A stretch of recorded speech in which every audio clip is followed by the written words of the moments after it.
today's video, I am going to be comparing the Covergirl Outlast Stay Fabulous foundation to the newer Covergirl Outlast Stay Luminous. And this one right here just so happens to be my favorite foundation, and it has been for quite some time. And as you can see, the packaging is pretty similar, which is what really made me want to compare the two. So I'm going to do half and half on my face, so we can see the coverage and the finish and everything side by side. And I'm going to wear it throughout the day, and we'll just see how it looks towards the end of the day or after a few hours and such. Yeah, let's just go ahead and get into it. So I'm going to use the Covergirl Outlast Stay Fabulous on my left side of my face. I'm going to take like 1.5 pumps on my finger and just dot it onto my face. That. And I'm also going to take some of the Stay Luminous on my finger, about 1.5 pumps, and I'm going to dot that onto the right side of my face.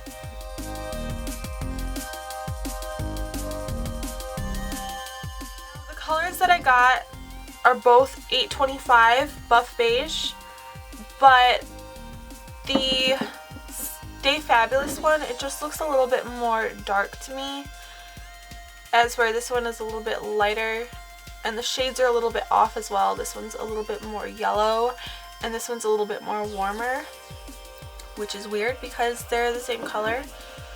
But I'm gonna go ahead and blend it in with my Real Techniques blending sponge.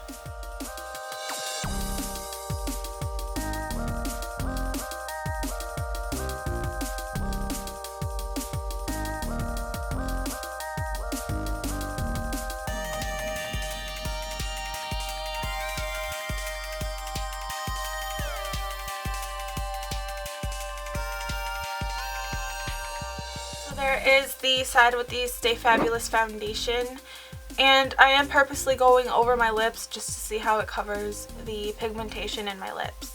So now I'm just going to go ahead and blend out the Stay Luminous side.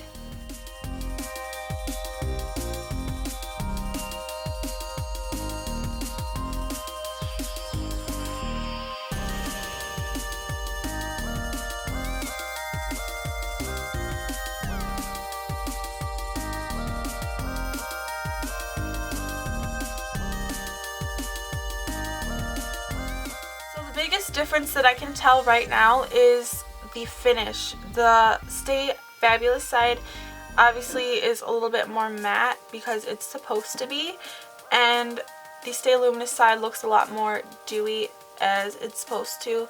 So it's not completely set yet either, so I can't really determine the difference right now because they need a second to set. But yeah, as of right now, this side obviously is more luminous than this one. The coverage seems to be pretty good on both sides. I'm actually pretty impressed with how the Stay Luminous side has covered. I wasn't expecting it to cover as well as it did. I'm gonna go ahead and also do a couple swatches of each on my arm just so that I can see them up close and really look at how they differ. So here is a pump of the Stay Luminous, and here is a pump of the Stay Fabulous. So you can really see the color difference. This is the Stay Luminous and this is the Stay Fabulous. The Stay Luminous is a lot more yellow and lighter than the Stay Fabulous one. So the coverage on both of the foundations seems to be pretty good. I would say that the Stay Fabulous one is slightly more coverage, but you really can't tell the difference. The Luminous just seems a little bit easier to sheer out, but not by much at all. So I have not set my face with a powder at all, just so that we can get a real true comparison of the two foundations. So I'm going to wear these throughout the day, and I'm also going to try to leave these swatches on my arm. And I will check back with you guys later and we'll see how everything is holding up. Hey guys, so I'm back. It has been about 6 hours since I had last checked in, and this is how the foundation looks. I did not touch up anything at all, and I also still have these swatches on my arm. So I don't know if you can tell or not, but the Luminous foundation looks a little bit more sheared out than it did when I first applied it, as to where the Stay Fabulous looks pretty good still. And I'm not saying that it's a bad thing that it's more sheared out, because there is still a good amount of coverage left over, which is pretty good. And it's a Luminous foundation, so you can't really expect super full coverage. But the coverage is still great on both foundations. Honestly, on my face, the appearance, I can't really tell much of a difference besides the fact that this side is more luminous, which it's supposed to be. The coverage looks pretty decent. They look pretty similar, if not exactly the same amount of coverage. And the color, it's not as big of a difference as I was expecting it to be. Like, once everything was set, the color looks almost exactly the same on both sides.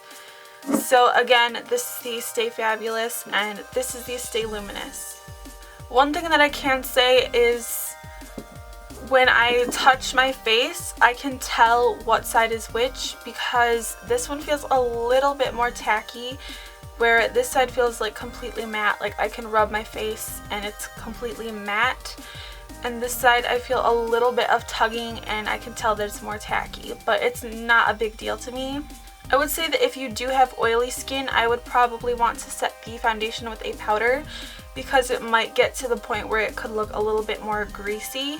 I have like normal skin, so it's not too bad on me, but I think I could get away with just wearing the foundation on its own without a powder. So overall, my opinion on the foundation is that it is really comparable to the Outlast Stay Fabulous foundation, and I will continue to wear this, and I think that I will probably purchase it again when I'm feeling like having a little bit of a luminous glow to my skin.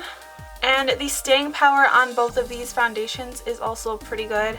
I mean, I've been wearing it for 6 hours and I'm constantly touching my face and stuff because of allergies and whatnot, so I mean, it's holding up pretty well. So I'm pretty impressed with both of these. This is still my favorite out of the two, but this is a pretty close second.